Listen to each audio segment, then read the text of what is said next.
your cameras if you like. Thank you. Welcome to Global Peace Studies for Sustainable Development in Africa, where we discuss pertinent issues of peace and sustainability around the world and across Africa.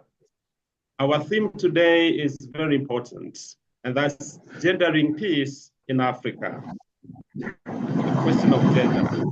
And the speaker today is Professor Abosede Babatunde. He is a professor of peace and conflict studies at the Center for Peace and Strategic Studies at the University of Ilorin in Nigeria. So I welcome one and all. And Bose, please, you're welcome to start your presentation. And I'd like to ask the rest to please mute your microphones so we can proceed uninterruptedly. Bose, are you there? Yes, thank you. Yeah, you're welcome. Thank you very much. Okay. Thank you very much, and I greet everyone. So I thank the Global Peace Studies Association for the opportunity to present this lecture today on the topic gendering peace in Africa. So this topic is actually very broad because Africa is a big continent comprising over 50,000 nation states. But then I will locate my research, let me be working on within the context of how to bridge the gap between peace studies and practices. And in particular, looking at the conceptualization of peace studies and the intersection with gender study, and at the same time, how this shapes peace practice. So I will look at the intersection between peace study, gender study, and at the same time, looking at peace practice in terms of how the conceptualization of influence policy makers, international organizations, even local political actors in their maybe peace activities and practices. So this in particular will be the main focus of the study topic. But I'm trying to see how I can share the screen. So I'm looking at here, I've seen it and share so that I can start with the gendering peace studies in Africa and then begin.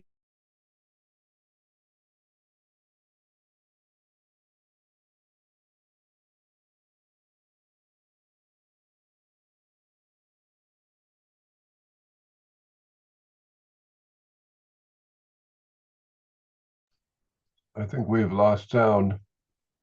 Beginning from the fourth, I'm trying. Still trying to share it. That's why.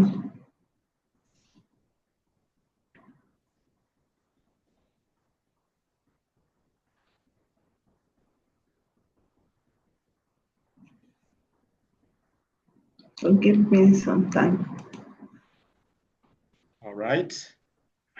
So Bose is sharing the screen.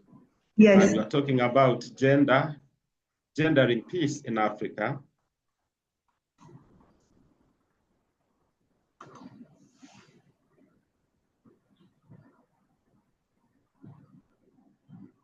The screen is coming on now. Not yet. Have you seen it? Not yet. It's not yet. Yeah.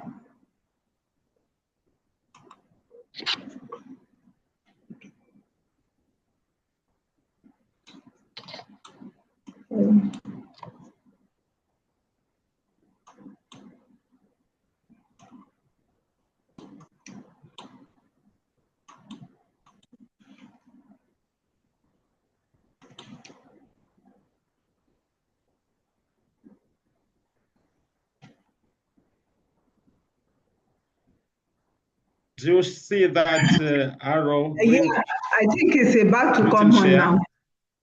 Okay, thank you. Sorry for Okay. that's what I was saying. Yeah. So I will look at are you seeing the screen now? No, not Hello. yet. Okay. Not Yeah. yet. So thank you. So I will first intro the outline of the particular topic lecture on. As I earlier said, I will look at the intersection between peace studies and gender study. Then I will locate this topic within Nigerian context so that we can compare and how it fits into examples across some African state. And then we also look at the context-specific perspective on peace studies based on some example from research conducted by peace scholars and gender scholars across. Then before I conclude, so peace studies and gender study are actually intricately connected, but there is an interlink because they both deal with the experience of men and women in both peace and wartime. So there is a very strong connection between both studies. And one key observation is that both peace studies and gender study evolve and develop from Western-centric idea in the sense that it developed from experience of what Western countries who actually developed this and the study. But when we compare it to African reality, there is a key gaps.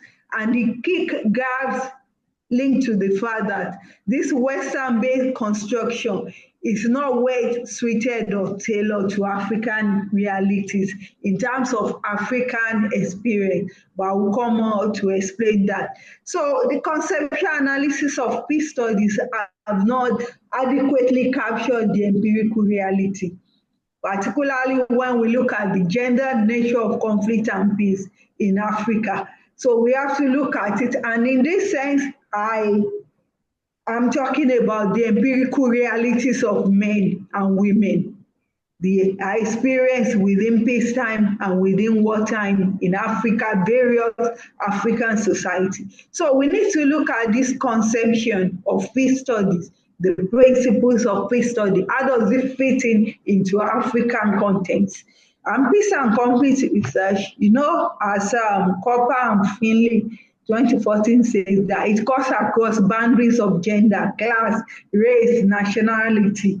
So when it cuts across, there is no one size fits all maybe concept that can fit into this broad reality across space, across nationality, race, class, and so on.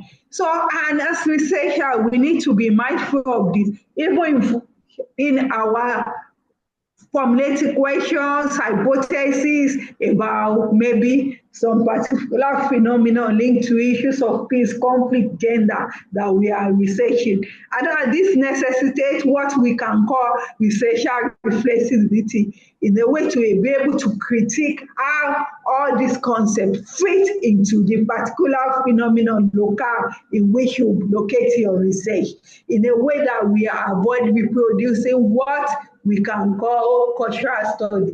And this has to do with cultural practices, cultural system, local tradition that have been in existence over time and in a way undermine women,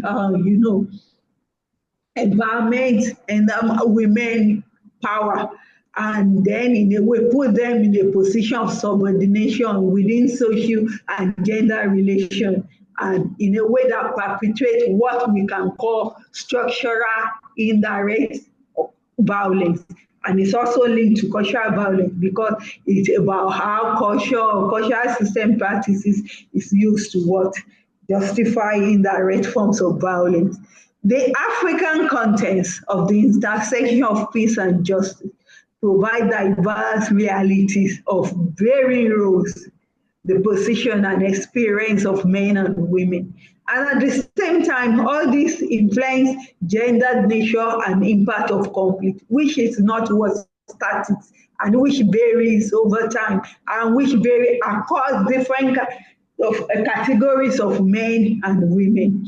So I will draw essentially from Nigeria own context in analyzing how historical, social, cultural reality influence issues, for example, linked to issues of patriarchal norms and expectation, where women are placed in a subordinate position. And all this impact on their socio-economic and political status position in African countries. And then there is some traditional gender role in which women feel sure there are certain expectation norms expected of women. Women are expected to be as mother, caregiver, nurturer, but they are placed at the margin of the society where they have limited power and they have limited role in the socio-political system where men dominate. And all this influence the gender nature of an impact of conflict, which I will clarify more. So using the case of this conflict affected setting to analyze what are the gender nature and impact of conflict and how it shapes very role of women and men as victims in conflict situation and at the same time as actors. So because women and men feature prominently in this different categories, so we need to understand. And how does the conception of peace study sensitive to all these issues and reality? Gendered power relation in peacetime influence the nature of peace because we must understand that peace in itself is what is not complex issue. And in a way, it is not status. It has nature. And this nature relates to its positive and negative connotation. So the gender nature of conflict and transcend conception of peace study in a way that it requires context-specific construction of peace. And this is what I would like to elaborate more in this study. But before that, I need to first conceptualize peace studies and gender study. So when we talk about peace studies, it is William and Bose refer to peace studies as in felicitous name for a splendid educational approach to the preparation of future makers and shakers of policy. And this means that peace studies connected to what policies, because it has to do about things that relate to well-being of the people, of society, and so it's policy-oriented. And as such, we have to be mindful and sensitive to how research on peace study influence policy in a meaningful way and is sensitive to issues of gender, the very roles and experience of men. But that is why it's also controversial, because it is something that necessitates content-specific conceptualization. According to the Core Institute of International Peace Studies, peace studies are an interdisciplinary field of inquiry animated by desire to build sustainable peace at all levels of society through policy-relevant research and practice. But then on what? There are a broad range of topics: social justice, equitable society, addressing root causes of conflict resolution, structural and institutional change. Then we are at the local, national, and gender level. But then we are the gender issue feature there. It's a broad category that seems to locate both men and women in the same category, whereby there are differences in social gender relation that we need to be sensitive to in understanding how they shape various issues, a broad issue that peace studies encompasses. So peace in itself is also a contentious term, which is broadly defined as the absence of war or violent conflict. But then even the founder of peace study, Gladstone, realized that this conceptualizing or defining peace as the absence of war violence is not sufficient, because peace is broad and also contentious. It cannot really capture the arrays of empirical reality that what peace connotes. And that is why later on we define it to acknowledge the fact that peace connotes more than the mere absence of conflict or war. So, and this led to, the debate about the positive and negative connotation of peace. In the positive sense, peace refers to absence of war, presence plus the presence of social justice, equality, and fairness. That was defined by Bose in 1997. But then, even with this conceptualization of what positive peace entail, we can still see that it's so broad. It says equality for what? Equality in a society, fairness, justice in a society where culturally women are placed as subordinate and are seen that that's gender role, traditional role, position ascribed to them, and that's what they are expected. How does it impact on their well-being? It's not. But a society where men continue to dominate, and you say there's justice and fairness and equity. So this brings us to that there is a need to rethink this conception of peace and even the definition of positive peace. But it says it has to do with the attitude, institution, and structure that create and sustain peaceful society. They are so broad that they don't adequately capture issues of gender. In the negative sense, peace refers to the absence of war, organized military hostility, but presence of structural violence, and that's the indirect violence. So sometimes what we are trying to say is that peace, what seems even might look like positive peace, might actually be negative peace because of this indirect violence embedded in the structure. But indirect violence against whom and by whom. So we need to be very, very careful and sensitive to this reality. So, let's on the structural violence as unjust, unequal, and unrepresentative social structure, and to situation in which the actual somatic and mental realization of human beings are below their potential realization. And then in this sense, it's also is not specific about who. Who are those victims of this structural violence? Unjust in what way? Because men in society face there are some with power who are privileged, some that are not. So in a context where men and women can also face injustice, then how do we locate gender within this conceptualization? Gender studies represent a body of debate which interrogate the various identities of masculinity and feminism that have influenced pattern of human life. It focuses on the socially constructed way in which women as well as men are located and differentiated in given contexts. And when we look at this now, we ask us, what way are women located in the African context, and how they shape issues of peace in terms of positive and negative peace.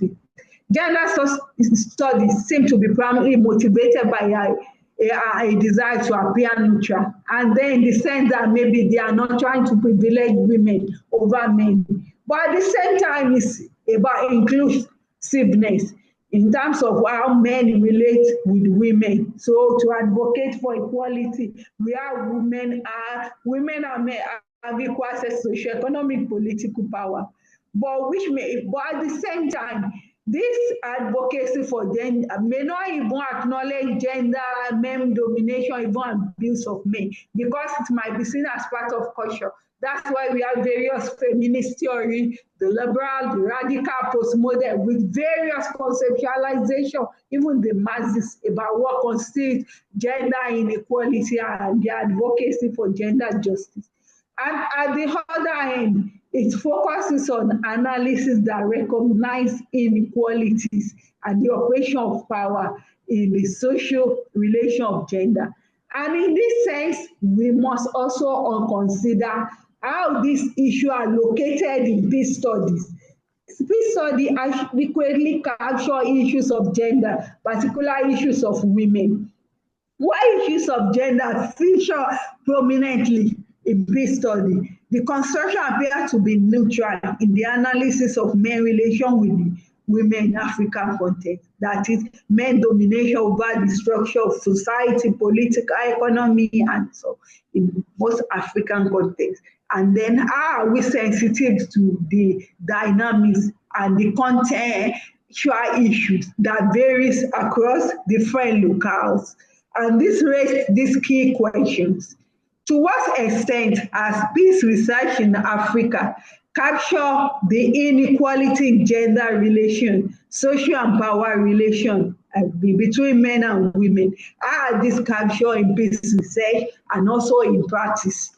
As scholarship within peace studies sufficiently recognize and capture the broad spectrum of men domination or abuse of women, or oppressive gender hierarchies and its impact on women, both in peacetime and in wartime, taking it cognizance the fact that what we perceive to be peacetime might actually be by some indirect violence against women. That is, the peace can be negative.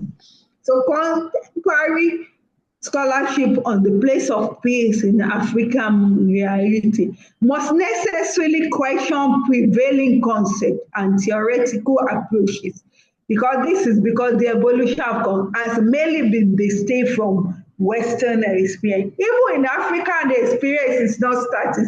It changes over time, bringing down various nuances, various dynamics based on realities of men and over time. So there is always a need to think and redefine it. According to the University for Peace in 2005, gender and the building of peace is a rapidly growing interdisciplinary subject that straddles gender studies and peace and conflict study. The linkage is very important because of the social institutionalization of gender, which is central to politics and therefore to peace. But nevertheless, in the piece of peace and conflict, gender is explored either as an obstacle to or a positive and influential aspect. Obstacle in the sense in which women issues are not adequately captured and which women continue to be marginalized in accessing social political. But also it recognizes the important role women play within societal development and so. So this, I mean, this body of evidence proves that the uplift and empowerment of women beneficially affect all aspects of society. But how has this been captured in peace study, in peace research, and also in peace practice? Then, before this, I will need us to consider the gender nature and impact of conflict and peace, in particular in African society. Various studies, both by scholars, peace scholars, okay, even in diverse discipline, even international organizations have established that in most African society, women face discrimination, exclusion, and disempowerment. And this both in peacetime and at the same time in wartime. So far as we recognize that there are indirect forms of violence, which are unseen, they are not, but they are embedded in the system. We must recognize the challenge women, but at the same time, we must ask, are this adequately captured in peace study research in a way that will make it influence policy formulation and implementation. So gender equality is recognized as a fundamental human right. And yes, women face multiple types of discrimination almost everywhere. And this includes unequal access to productive resources, education, and jobs that continue to undermine their socioeconomic empowerment. And inadequate participation in economic and political decisions.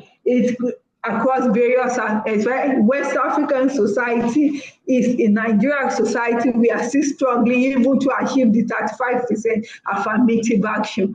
It varies across countries in women in countries like East Africa, South Africa, in some they fare better because of maybe there have been changes within time in the political system that have over time support and adequately emphasize women inclusion political system. But reality in our context is continue to drag behind in so many areas. So we need to understand this, and we need to look at how, even if the conception of peace do not capture women adequately, is it not like giving the policymaker that after all, this peace study itself recognize male dominance in a way that downplay the women and place women with this culturally defined gender role and position that continue to marginalize them in all spectrum of society. And in peace, in conflict context, we have studies, even research have conducted, and across various other discipline by various researchers, scholars have established that women are seen as the major casualties in situation of conflict, where they face various forms of gender and sexual-based violence. They are being killed, are kidnapped, also they face gender rape and sexual molestation, intimate partner violence, and so. And at the same time, we also see that women also suffer loss of their children, husband, and so in this conflict situation.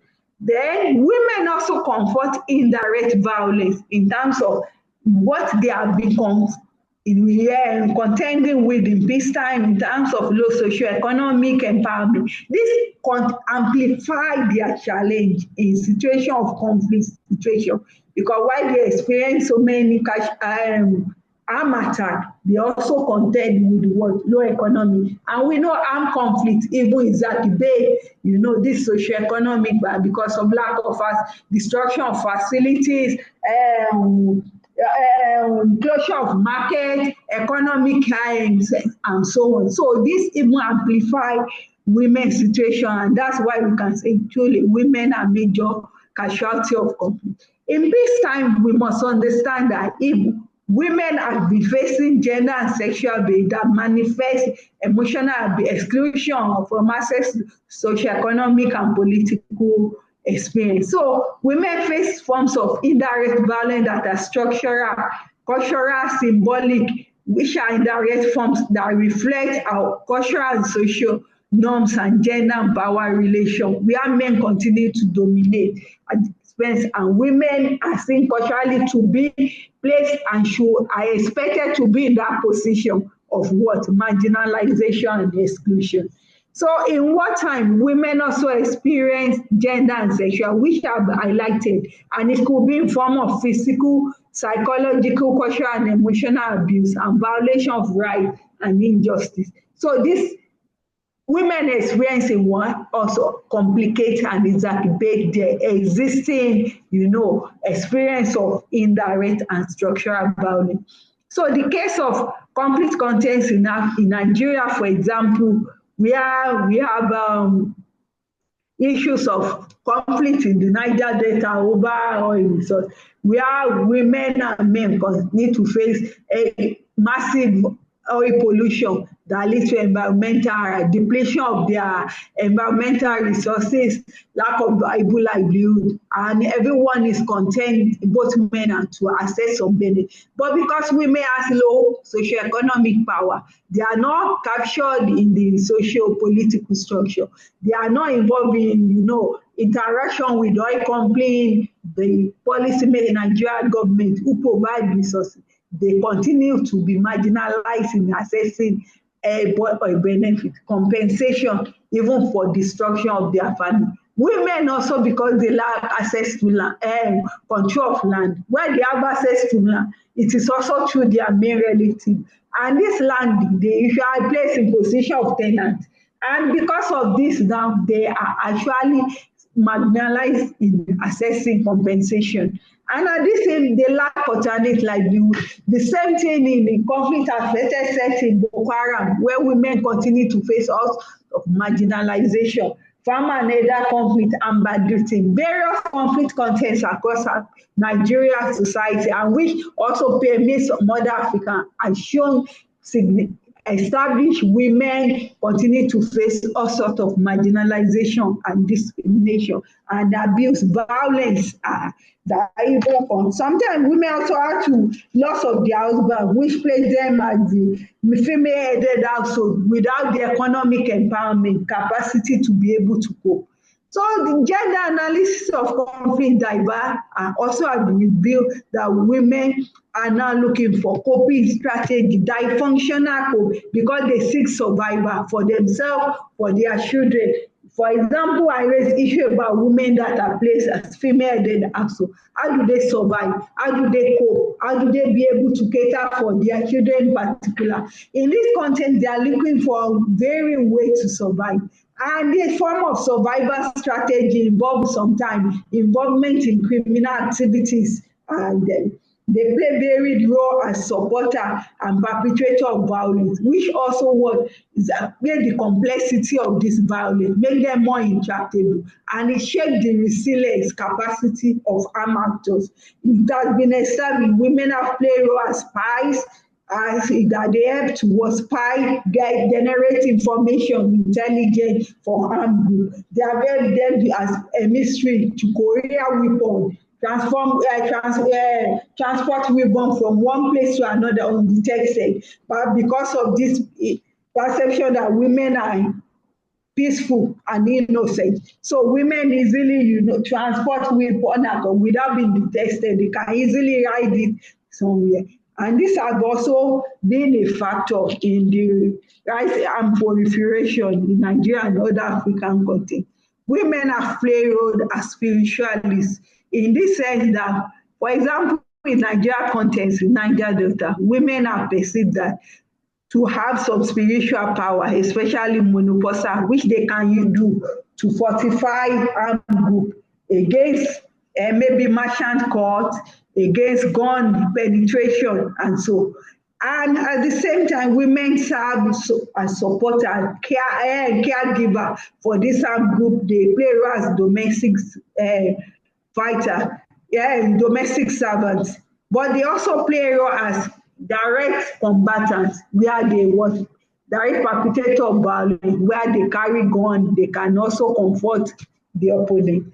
And in the case of Boko Haram, women have been one of the armed tactics of the Boko Haram insurgent is use of women as suicide bombers, and this have shaped the adaptation strategies of the Boko Haram insurgent group in varying ways. So these various roles that women play in wartime, we can say it transcends their traditional gender role in the male-dominated patriarchal society.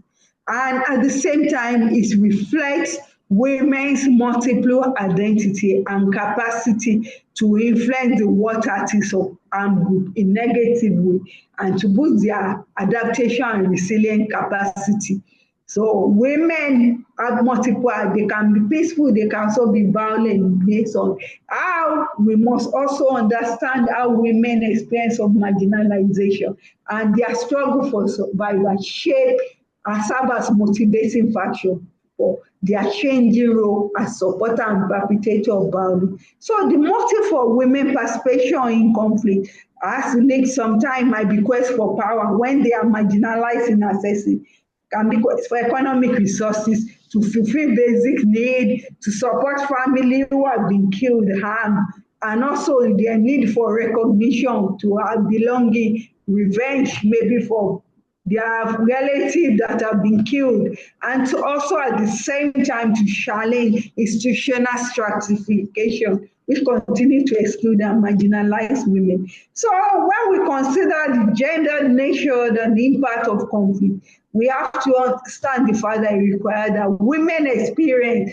and concern, both in peacetime, are captured adequately in the construction of peace and peace studies, both in theory and practice, in a way that it does not seem silent in recognizing issues of gender in peace studies. So, and when we look at the concept-specific perspectives on peace studies, for example, in Western peace scholars that have dominated knowledge production of African peace studies landscape, because we just embrace and accept this Western conception without even trying to see how we can reform it, redefine it in a way to fit into Africa, and in a way that can shape meaningful research on peace and gender issues that create a situation in which the experience and realities of Africa have been largely downplayed in the construction of peace research and scholarship. So the construction of peace is driven more by external idea and the disciplining power of external norms, rather than by the meanings and value from within African countries and locales. That's the real. So African who have done empirical research and they have intimate understanding of the African peace studies and the gender reality of conflict and peace, they often rely on Western-centric conception, and this shaped how they formulate questions and how they carry down their research in a way that still continue to downplay, not sensitive towards its varied gender realities and dynamics over time, in a way that still accept cultural norms that continue to marginalize women. Even when we look at peace studies across and we look at the courses concept, we still see how we lightly downplay issues of gender. This creates the risk that peace scholarship and policy formulation may likely reproduce gender violence and injustice because the experience of women in peacetime are largely ignored. And their consequences undermine effort to facilitate meaningful structural and institutional changes, thereby allowing political elite and policy who can make change, but who lack the political will to continue to reproduce the position of power they have in peacetime, such that women are largely powerless and are not given meaningful voice in the management of their own affairs. And this will translate to the outcome will be the gender violence continue to persist, and then of course negative peace. And when we look at this, we look at the post-conflict environment in several African states where women very role in conflict and not translated to meaningful participation in the political system. And the reality across. Women continue to be undermined in the post-conflict society in many Africa, and there are limited places where women even role active contribution participation in armed conflict and translated to meaningful involvement in political affairs in the post-conflict context. And that's one of the reality. So it is essential that when we talk that peace studies linked to social justice, positive peace, but also we must take on how does it capture the kind of justice that is gendered and can empower marginalized groups that women, where they are meaningfully included in the political decision-making society, and that can promote their well-being and security. So conceptualizing peace study must prioritize gender in the construction of what positive peace is not enough to say absence of war or conflict, but presence of social justice. But what kind of social justice? And one that is also sensitive to cultural, in the system, practice and local that continue to perpetuate women's socioeconomic and disempowerment. So the ambivalent nature of peace scholarship in Africa, it requires conceptual and contextual approach. It has to be conceptual and contextual that integrate gender to avoid a narrow fixation on categorization that ignore and perpetuate gender inequality and injustice. And I also would like to emphasize that the policy institutional framework for promoting positive may seem progressive, but could have potentially exclusionary effect on women. And this is also linked to the ambivalence that does not emphasize the issue of gender justice. So gender should be an important lens to analyze peace studies and practice.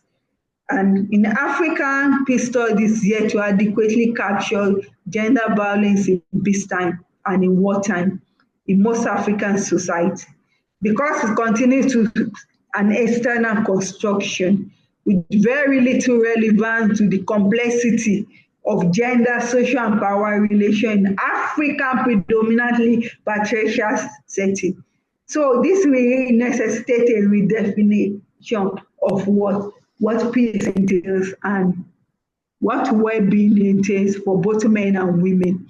So then in constructing peace study through a gender lens, we must foreground complex identity of women at the same time, different categories of women, women who are peacemaker, women who can be supporter of violence, women that are professional, local women, rural women, and so on. Women with some level of socioeconomic power, women that have none. So how does this, fit into the reality? How do we conceptualize in a way that can capture the varying identity of these women, both in peacetime, and recognize their agency and capacity both in peacetime, in a way that women can contribute meaningfully even to peace building in a society?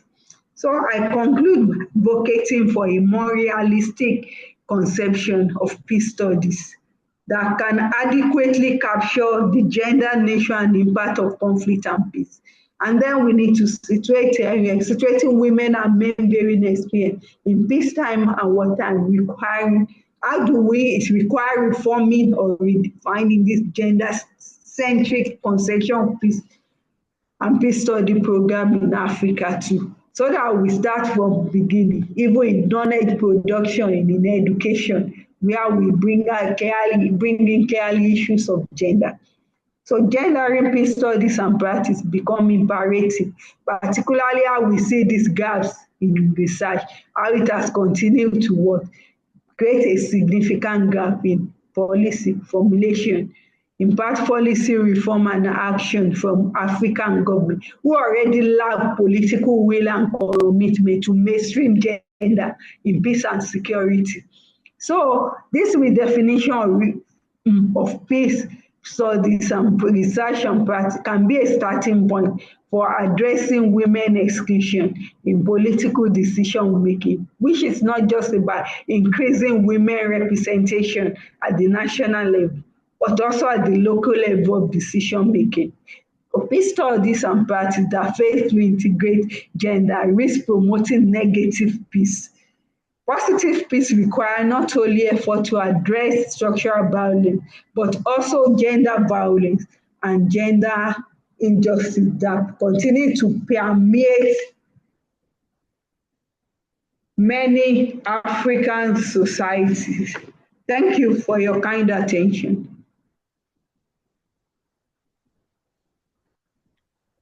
Thank you, Bose, for your presentation. And now I'm going to ask you to, if you could turn on your camera, please. I know that the connection is not the best, but we'd like also to see you, even if it's for a short time. And maybe also in the meantime, you could also send me or try again to share your screen so that you can just go through without really an explanation. If you can share your screen, that would be also nice. And I thank you all for your participation and for your listening, for your attention. And I know that we had some issues with the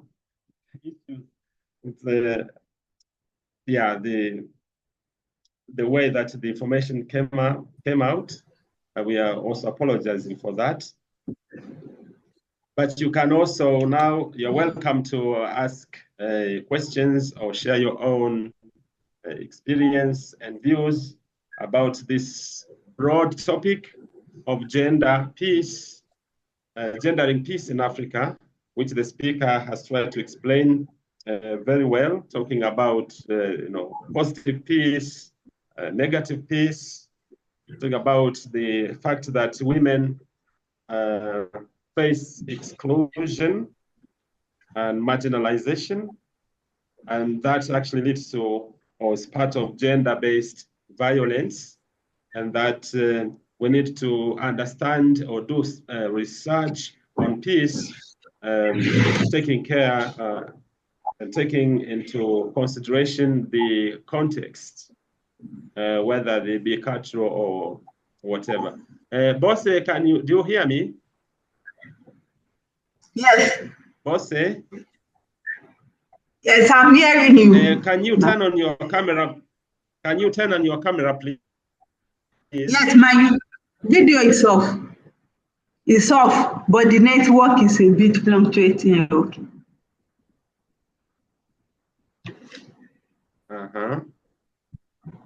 And we just, if you can do it for like 10 minutes, that should be fine. Then you can turn it off again.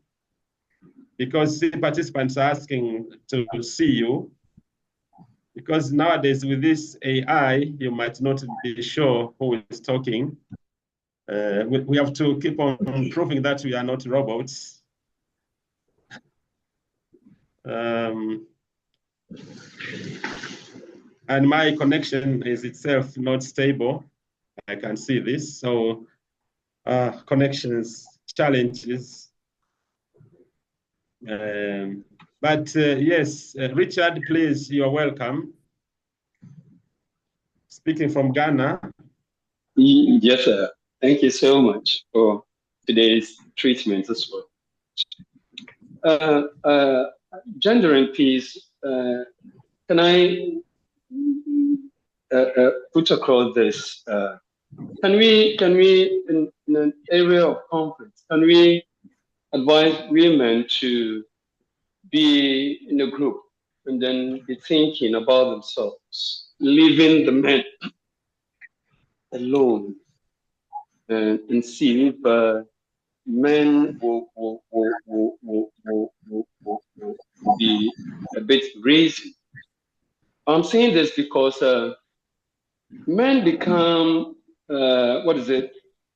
too frictioning when women are around. They want to prove their muscle up. They want to show they are superior. They want to show they are this, especially when there are ladies. No man would want to see himself failing when there's a lady closer. So in peace building, if there is maybe this what should I say? If there are conflicts somewhere, would women come together and allow men to just go about their hurting and see if you realize that they will be thinking, they will then be also be putting things together properly. That is one. And then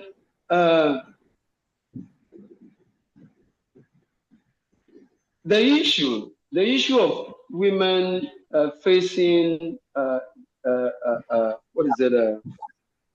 the issue of women facing injustice at times with the area of leadership.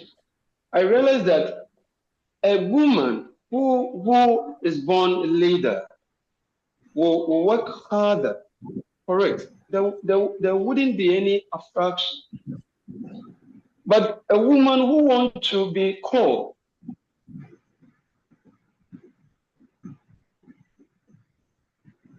for this position, that woman will be the one that will be facing problems. And to work harder. If they need a position, let them work harder. It's there for them. I guess this few thought of mine would be a bit. Yeah, thank you, Richard. It seems that the connection actually between Ghana and Nigeria is it's quite a challenge, but we got somehow what you've said. And so maybe we can also hear from other participants. You are welcome. Maybe you've got similar experiences or different.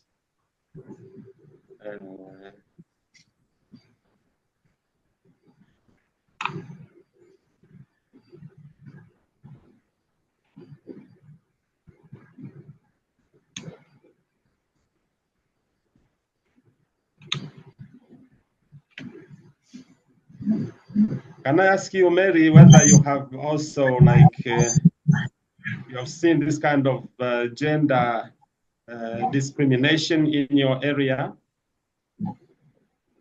or things are better in your area than it is in this part of Africa where Bose is speaking from, or speaking about? Okay, I want to say in China, Beijing, in my family, my husband is my head, is my boss. My children, my daughter is the second. I'm the third. One day I told my husband, I'm the host, I'm your boss in my family, because my husband very angry and kicked me out from my family. My husband always the boss, the big boss in my family. It's true. I don't know the gender. In China country, is a man, is a boy, always the first. It's true. In my family, my father is first. My husband, father also the first. I don't know. I always follow my husband's step, day by day. This I can keep my family peace, the balances economic and balancing everything in my family. Thank you. Yeah, thank you so much. So, boy is first, father is first.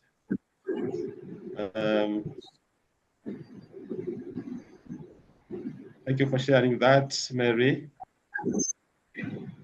Yes.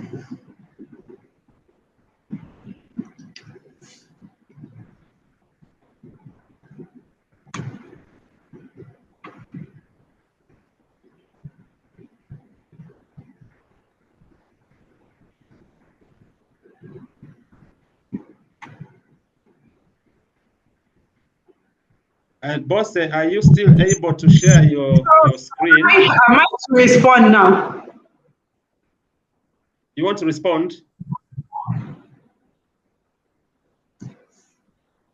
Yeah, please, let's listen to Evelyn, and then you can respond to the three, well, like 2 questions. The other one was just a comment. Evelyn, please.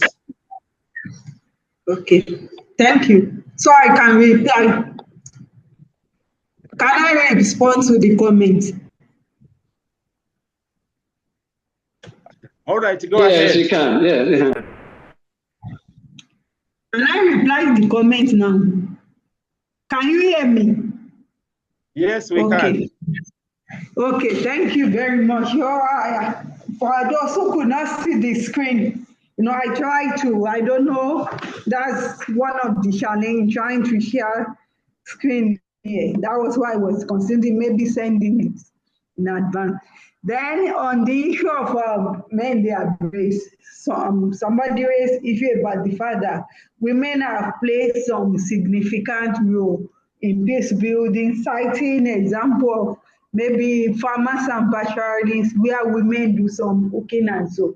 But then do we look at the entire role experience of women within that conflict context? For example, in Nigeria case of farmer and other conflict, we have seen women play very little role, depending on contents. There are various contents within the northern region, southern region, where they have different role of farmers and that conflict. For example, you see places where women play key role as supporter of violence. For example, in some religious contexts for Muslim communities where women are more often not allowed to play active role in the society, where they are say more to be confined in seclusion. Women still play certain role as supporter of violence in the sense that women, they support their youth who are the main perpetrator of violence in that context. They actually are part of those who express their grievance and motivate them to carry out armed attack on their opponent. At the same time, when these youth are involved in violence against maybe your farmer or Fulani communities, it is women who actually provide them with some hiding place where they can evade security arrest. Also, women, it has been established that they are pharaoh in assisting their men to gather weapons that they use in attacking opponents. They have also supported them by singing praise to praise their, act of violence. These are very role that women play. And this role is based on their grievance that made them to support, act of violence. Then how do we situate them in understanding what motivates women to play this role? What has the armed conflict affect women in that particular country? And how are women responding to the impact of the conflict on them, even the causes of the conflict? Because women economic resource and women income, source of livelihood have been affected by the conflict. Women too, some of them are farmers who have been direct actors in the conflict. Women also play a role in Fulani communities. They sell, like milk and something they generate from cow. And all these, the economic activities have been affected.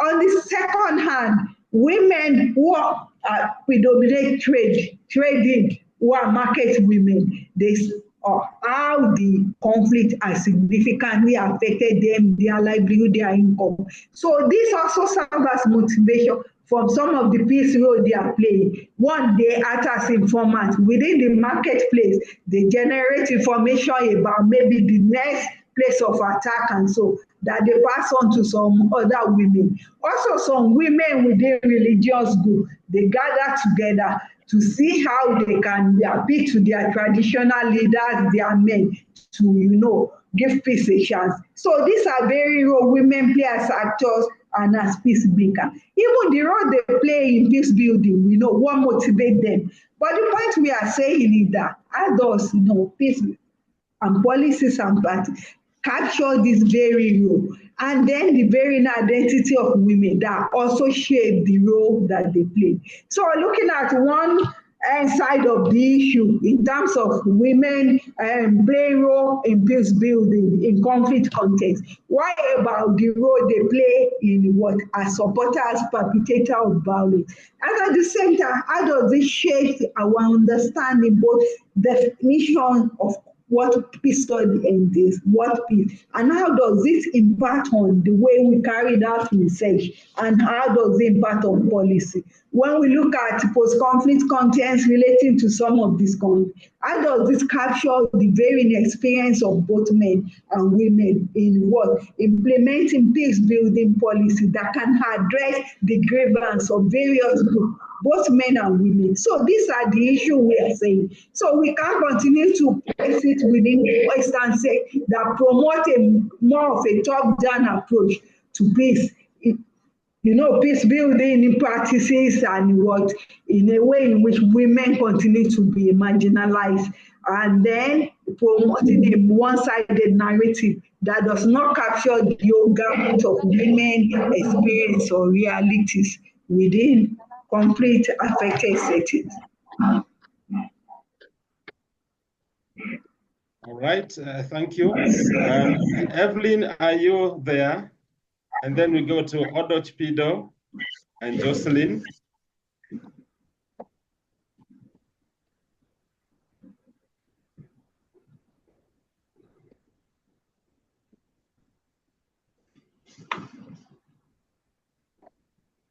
Let's turn to Odoch Pido, please. Oh, so I can see you. Thank you, George. All right, thank you. Can you hear me? Yes, I can. I have a question on the chat. Did you see it? If you didn't, then let me just ask it. Yes, please ask. Yeah, the background to my question is based on what the presenter mentioned many times. It's about women being dominated.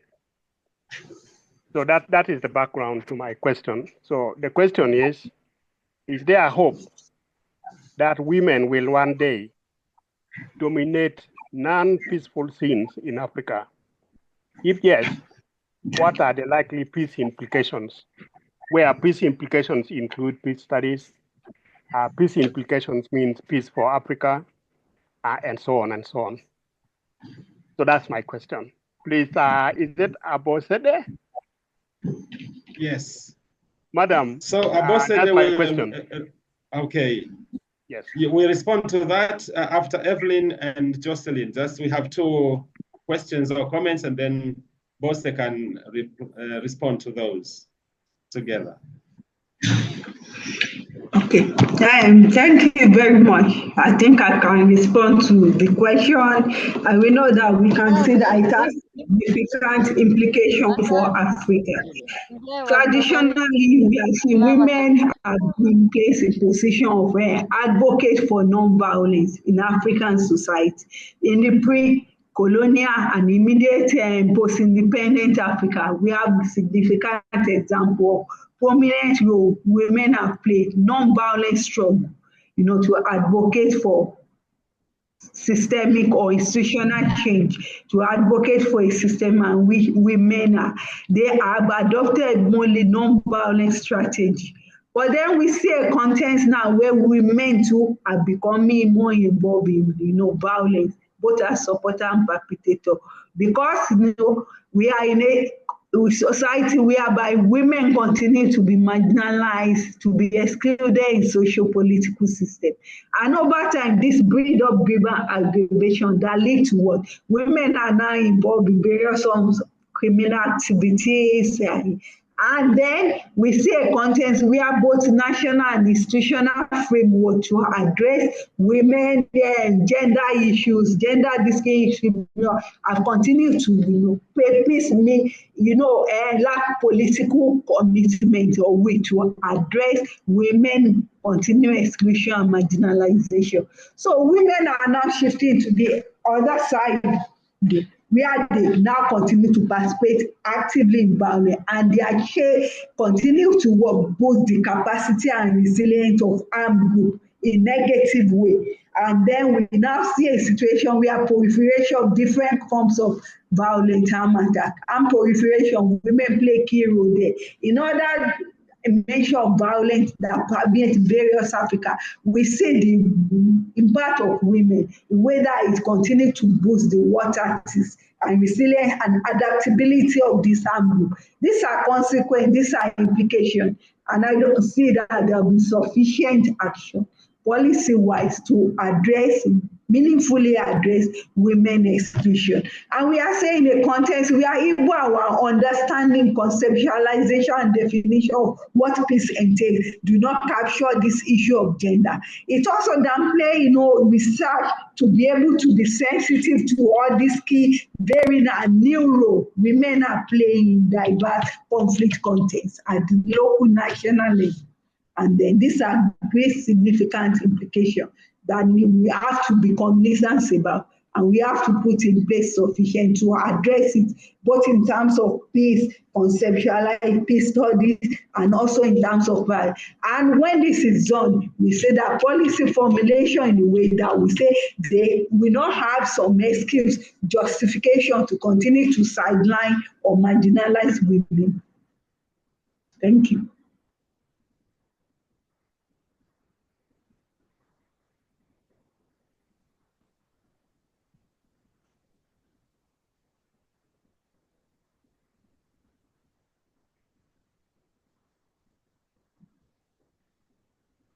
George, you are on silence.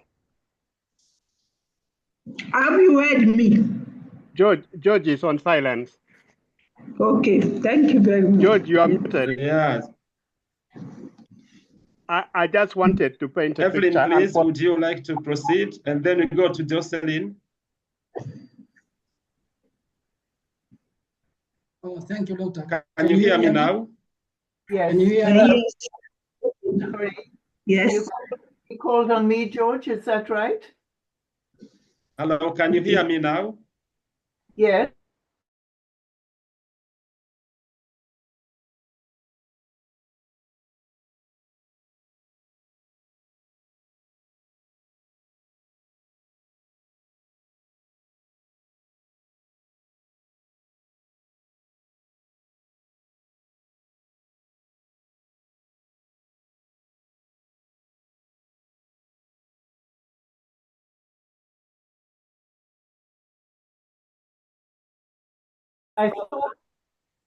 I thought I would share my own story to show the implications of social pressure on gender.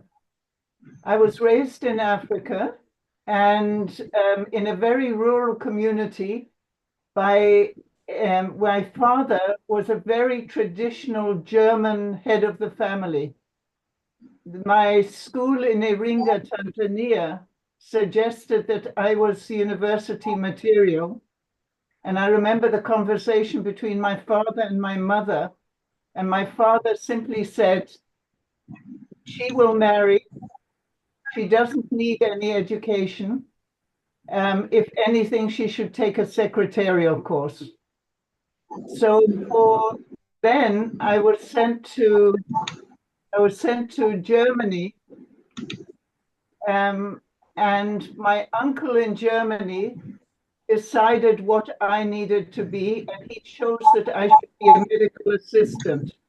Now, I faint, I do not like the sight of blood, but he decided that I should be a medical assistant. So I trained to be a medical assistant until I returned to Kenya because there was no work for me in Tanzania. And I became a Girl Friday for a development project in Nairobi. And the reason I got that job was because I could type. I could speak English and Swahili and German. And mainly because I could type and because I spoke the 3 languages. And because of the medical, Kenya allowed me to be part of a development international course. I then met a Canadian and I moved to Canada.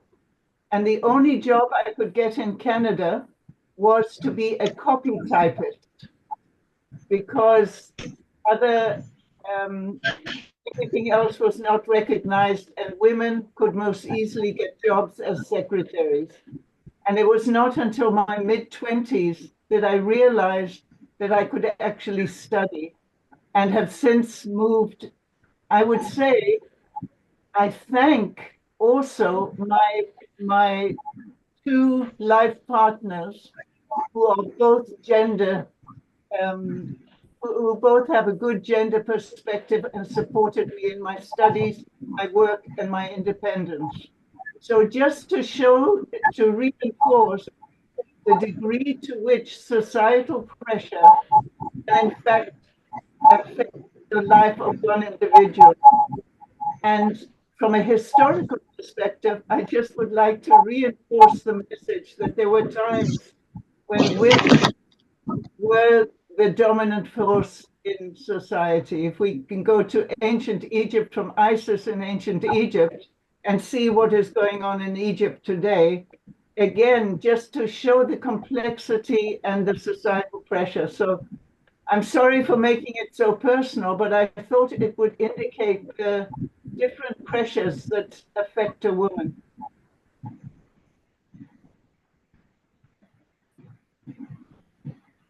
Yeah, thank you so much, Evelyn, for sharing that personal story to disentangle this complexity regarding gender and gender relations. And Jocelyn, please, you're welcome to ask a question or make a comment. Okay, thank you. Can you hear me? Yes. Oh, thank you. I can hear you. My question is, in most of African countries where cultural dominance is, how can we now, can you hear me? Yes, we can hear you. Okay, thank you. In African cultures, for instance, in my tribe, women are taught to be submissive. Now, from that perspective, where women are taught to be submissive, can women empowerment be possible where cultural values, practices are dominant? All right, there's this question about women's empowerment. when women culturally are said to be submissive. Should we respond to that? Let's turn to Fisayomi. Fisayomi, you are welcome. Hi everyone, good afternoon. Thank you so much, Good Abosedi, afternoon. for the beautiful perspective you gave to gender and how it is being studied right now. I particularly appreciated the fact that you made a balance with the fact that gender also covers the male, because most times we tend to forget that they are also on the gender spectrum. However, there was a point you raised about how data is captured in Africa right now and how it's not contextual, because we've taken our premise from the Western society. So we are looking at gender, even in Africa, we're looking at gender from issues like pay gap, we're looking at gender from issues like marginalization in the workforce. We're looking at gender from different perspectives that are particularly Western. We're really not looking at it from the perspective of the rural woman who is really not interested in the violence that is occurring in her society, but has no say in how peace can come. So my question to you is, how do we start to tweak, particularly with those in academia? How do we start to work with regards to research? How do we start to change that perspective? How do we start to make researchers and people like yourself who lecture in schools change the connotation, whether it be language, whether it be data capturing? How do we begin that journey of changing what is happening? Then the second thing I just want to say is more or less a comment. And that's the fact that I think it was Mary that spoke about how there are family structures based on society. How do we we hear also... you. Go ahead, Fisayomi. Okay, can you still hear me? Can you hear me? Okay, so how do we not go ahead, please, Fisayomi. Okay, so how do we not throw away the baby with the bathwater? So how do we maintain our culture to a reasonable degree while also ensuring that women have a voice on things like peace building and different aspects of their society, and then the cultural hierarchy that the African context has given is maintained? Because most of the cultural hierarchy we are trying to imbibe right now are Western in nature. So how do we maintain our cultural hierarchy? And then my second question is, how do we implement and change the research approach, particularly from academia? Thank you. Thank you so much. Boss, I hope you have heard the questions. Okay, thank you very much for the interesting perspective. Also bringing in some examples from various African contexts and so. And I also want to comment the question also by Dr. David Dofia, also from Nigeria, highlighting the fact that in some contexts, women play more peace building role at the local level than at the national level.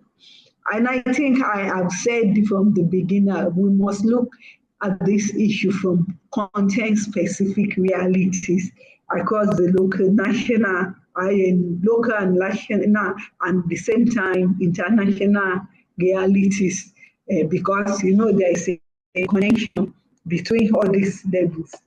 And we must say that even some experience differs, and it's shaped by maybe women, socio-economic and political status, position, and resources available to them in diverse contexts. For example, in the case of the local context, even when we say women play a peace building role, what do we categorize as those peace building role, and in what context, and what does it entail? Say peace building role because they play a role as caregiver, as nurturer for their society. Role they play in a context where they lack access to maybe basic amenities, health care service, and they play a role as local healers. And you see that. And then you see that impact on them because of the fact that they still lack access to basic amenities. They are pushed in position of playing that particular role. It's not because the society, give them some socioeconomic power or leverage. If those facilities are available, women will be sidelined play. So we look at contexts in which women play particular role. The same way we have the short case of women peace building role in conflict content like farmer and elder. Somebody was saying maybe we can look. I raise issue about motivation. What motivates women to play particular role? And how do society. I raise the issue now about women playing role as perpetrator or supporter of violence because it suits both the dominated and blue who say that women can be advantageous to them in this particular context. So we must understand that women have mostly been marginalized, they are being exploited, and this shapes role they play, whether in context of peace or in conflict context. So we need to understand, be sensitive to this reality. We must understand what particular context, give women capacity to play role. Are women being exploited because of lack of socioeconomic that make them to be included? And even what does their inclusion translate? That's why the issue about women being largely excluded at the national level. When those people have the resources, and then the dominated political actors, they monopolize these resources. They don't see any advantage, any way that women inclusion can be advantageous to them.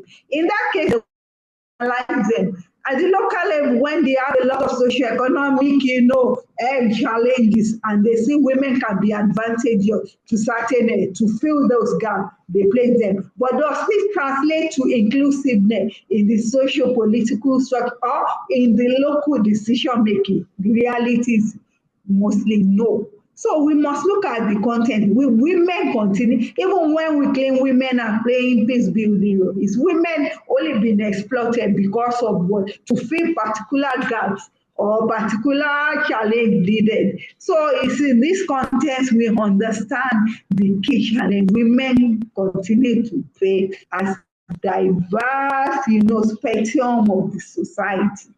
So I think by understanding this, we continue to understand women's socioeconomic and how this impacts on them over time, and how this even impacts on what we understand by peace studies and peace practices in Africa.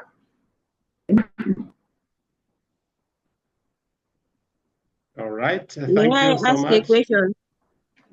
Yes, please go ahead. In the state of empowering women in Africa, we are seeing that the boy child is left behind. And when you empower a woman, at the end of the day, this woman will be married somewhere to some boy child. And then you see now the category of their mind or thinking is not the same.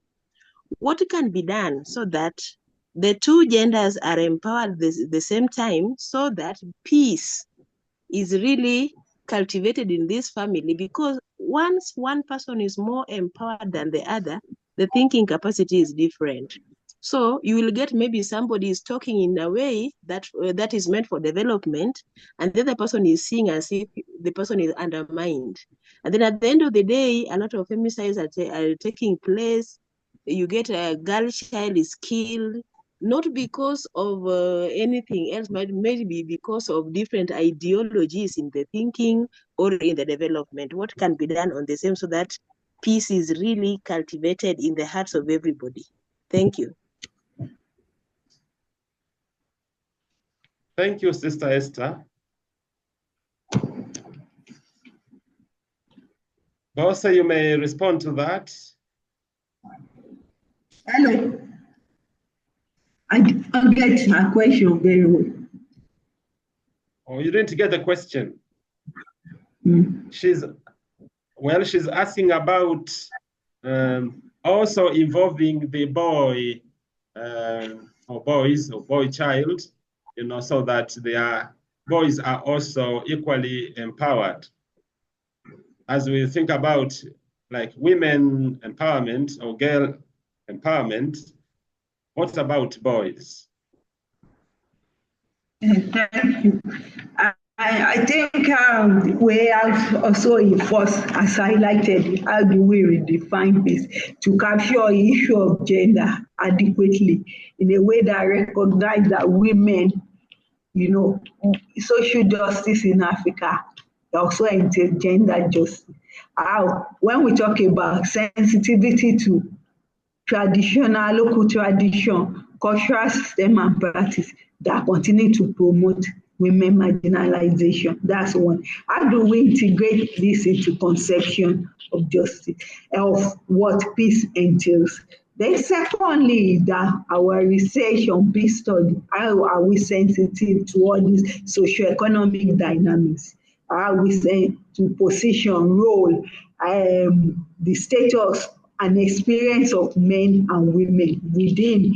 No, we have a society, and how do we bring out clearly these different, content-specific realities, and then how do the varying category and identity of women, shapes their specific experience, and at the same time, how are women, in the political system? How do we mainstream gender to carry that? Because, for example, issue about women in Nigeria have been mostly excluded at the national, even at the local level, in the core decision-making process, in the socio-political structure. How are women included? In a context where we have one woman in a largely male-dominated, how can such women make even meaningful influence? Even the women inclusion, how would you understand how women even get to that position? You say maybe by or maybe because of their association with some men. They can be there, but they are seen but not heard. They don't give them meaningful empowerment to participate. And also, when women are educated, education is one key way. Why does that be education translate to meaningful empowerment? In terms of access to socioeconomic resources in the society, we keep on emphasizing on women should be empowered. In what category, in what way? When women have empowerment, socioeconomic and political, empowerment, transcend the different, yes. So how can those empowerments like translate into what? Being able to have access to power that can make them to influence decision-making process, both at the local and the national level. So it is then that women issue can become even more, recognized and more factored adequately into decision making. At the international level, when they advocate for gender inequality, gender inclusively, it is on one hand, but does it pay attention to local dynamics that make it practically maybe impossible to implement? Because even peace building activities by international local NGO, they still need to pass through these male-dominated actors who determine who gets what and how. And at the same time, it is only few women connected to them, where majority is still being marginalized. So how do we navigate all these social, cultural, or socio-economic dynamics that continue to perpetuate women exclusion and undermine their meaningful capacity? And that's where power issue come in, power dynamics. So far as women are marginalized in participating in the socio-political structure, be it at the local and national level, it will continue to be difficult for them to make about meaningful. But we are saying we must start from somewhere. We must start from it, whereby we understand that peace, achieving positive peace even entails what? Gender justice. What do we understand by gender justice? Then how do we integrate it to bringing out in our research as scholars about identifying all these challenges and understanding the problem is one way of, providing solution. Then at the same time, the practitioner, how do they understand all these dynamics and how do they find a way to navigate them to bring about best practices in their gender, gender activities that involve women? And how do we promote? We know in Nigeria we have been fighting for several years for more women inclusiveness in the political. What are the key gaps that continue to undermine this? Then how do we bridge the gap between women? Women have the numbers, but they don't have the power. So there is this saying that there is power in number, but so far having large number of population has not translated into having more power over time. Then what are the problems that make it? What are the reality within? Then that's why even women numerous identity, the women with some level of socioeconomic power tie even to their main influence. But because of that, I have this power, but I cannot use it to support other women because I have to stay abide by the dictate of those who gave me that power. Are we, sensitive to all these realities? Then we say women are, that's why now one of what we say gender studies, that women political representation may not necessarily translate to political participation, meaningful involvement in decision-making process. And that's why we understand how did they come across that power? Who are they? Does that power give them capacity to also support, empower other women? So we have to look at all this, but I will keep emphasizing the need for us to redefine what we understand by even peace in the Africa conception, to understand, okay, some of the obstacle inherent in our cultural practice, something that continue to what might and made impossible for us to be sensitive to gender issue, women, and then how do we link this up to our research and then to practice? By this can go in long way in addressing some of these key challenges. Thank you. There is a comment in chat from David Udofia. David, are you there? You can maybe speak to that.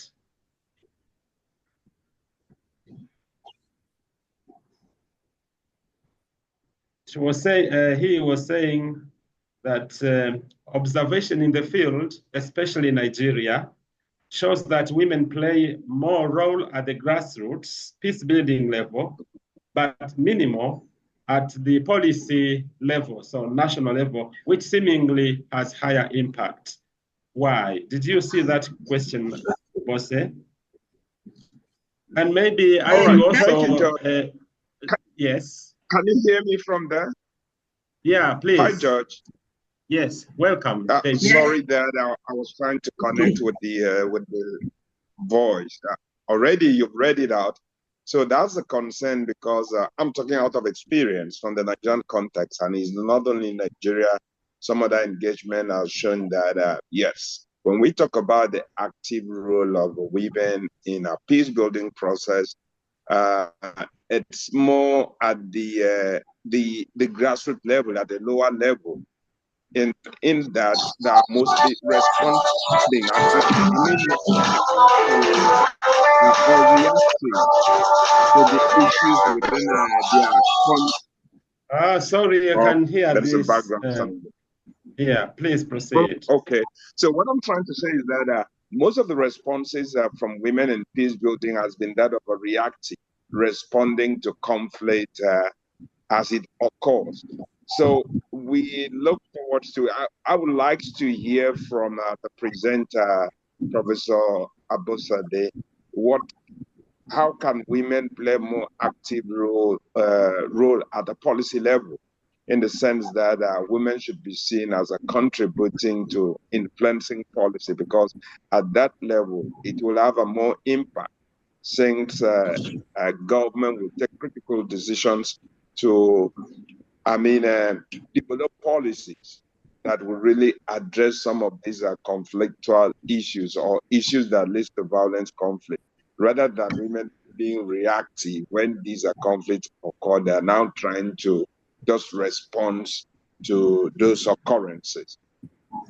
Over. Thank you so much, David. Bose, please. Thank you very much. Before I respond I want to highlight this thing about what we are talking about, issues of peace, gender, and women, and so they are very broad, they are controversial, and at the same time, they are sensitive. Because they are sensitive. But no matter how broad, controversial, and sensitive, we need to place them in proper perspectives. And that's why we talk about content-specific realities and be able to understand the interlocking issue, interplay of diverse factors, and how do we clearly understand them. culture is a part and parcel of our way of life. Even the Universal Declaration of Human Rights, the right of indigenous people to their cultural practice and so on. We have an historical factor linked to this issue of women, gender. We must place it in proper perspective that these are culture.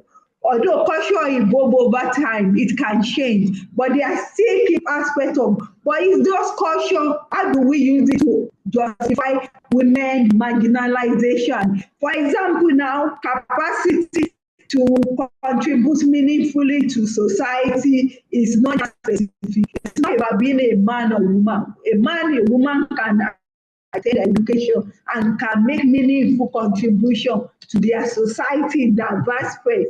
When we understand that, are we not actually disadvantaging ourselves by not giving women adequate role to play that role when they have the capacity? Contribution to socioeconomic should be based on capacity. Then it is in this context we now understand that, okay, if we're a man or woman are in this position, can they make meaningful impact?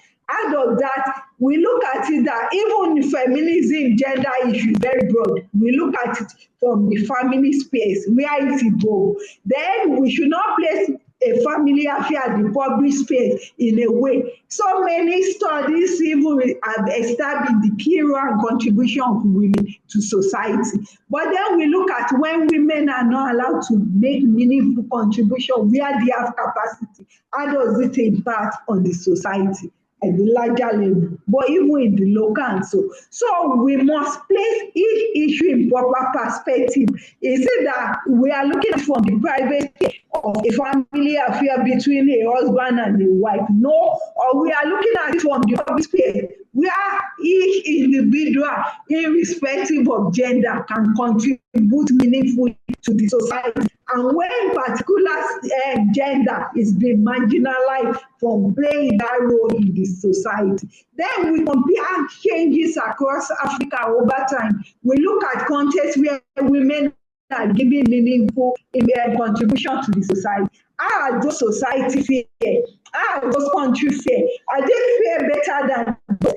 Because we also need comparative analysis to look at that. How were women more included in that capacity, and how they meaningfully contributed to the society? Where they are excluded, what have been the impact on development in that society? I think when we look at this, because women affairs seem to be subsumed within private affairs, within the family system, even where societal issue capacity transcend private affair, and that's why if they are women, they are they cannot. So this cultural practice, if they have changed over time, those that can advantage men have been, modified, reviewed to be able. So how come those involving women, particularly in a context where they have capacity to make meaningful impact, are not? And I will continue to say that it has impacted on even NGO activities and so on, because it's like we look at it when we say it's a sensitive that men are fearful of women be given more capacity because it will affect the private sphere, whereby women can start becoming the head of the family because they have more political, socio-economic power. I think that's where the sensitivity issue. How do we separate that? We need the support of one another. Women too conscious about this, because African culture, our practices, it's a shame, it cannot be obliterated. There are still particular aspects. So both men and women need to understand, take cognizance of this. How do you navigate all this in a way that your public sphere, your capacity at the public sphere will not impact on that at the private sphere?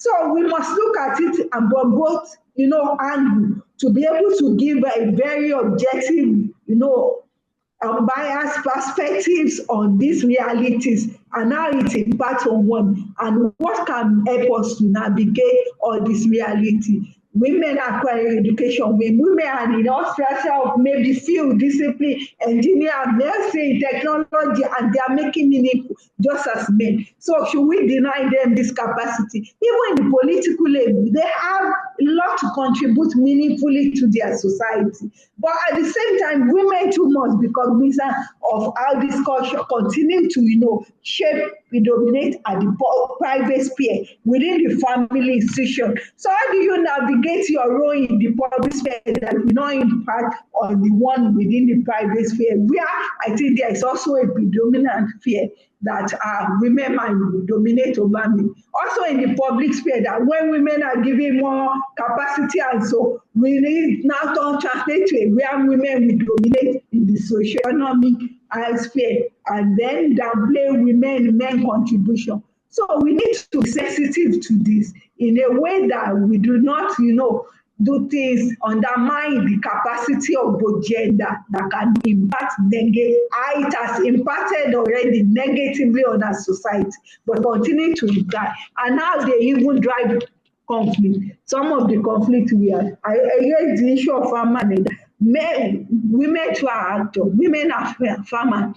Women are affected because even in the elders, women too play certain direct role in hearing, because it's also in a way part of their source of livelihood. So we look at this context. Women are also actors in this conflict. They are affected by it, and the role they play also have implication for the outcome of this conflict. So we must. It's a sensitive, it's a complex, it's a controversial issue. But we are saying the starting point for us, what do we understand by peace?